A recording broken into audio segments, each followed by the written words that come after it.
সমমহিমায় ভক্তদের সামনে ইরানের সর্বোচ্চ ধর্মীয় নেতা আয়াতুল্লাহ আলী খামেনি ঠিক যেভাবে উপস্থিত হতেন ইসরায়েলের সঙ্গে যুদ্ধের আগে, বুধবার তেহরানে ভাষণে খামেনি হুঙ্কার ছেড়ে বলেছেন যে কোনো নতুন হামলার জবাব দিতে প্রস্তুত তার দেশ।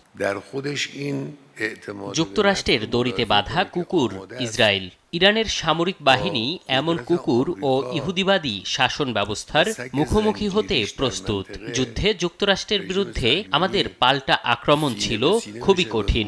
ইরান যেখানে আঘাত হেনেছে তা দেশটির জন্য ছিল যন্ত্রণাদায়ক। ইরান কখনো দুর্বল নয়।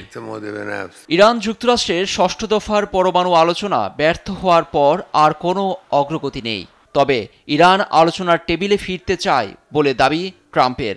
বুধবার হোয়াইট হাউসে বাহরাইনের যুবরাজের সঙ্গে বৈঠকে তিনি একথা বলেন। ইরানিরা আলোচনায় বসতে চায়। আমার বিশ্বাস এখন বল তাদের মাঠে। আসলে আলোচনায় ফিরলে তারা লাভবান হবে এটা নিশ্চিত। তবে এই মুহূর্তে আমাদের তাড়াহুড়ো নেই। দিন শেষে আমরা সবাই একটা চুক্তি চাই।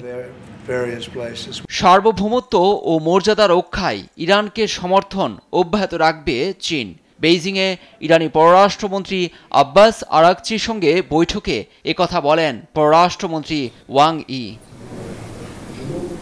লুৎফর কবির, নিউজ ডেস্ক, দেশ টিভি।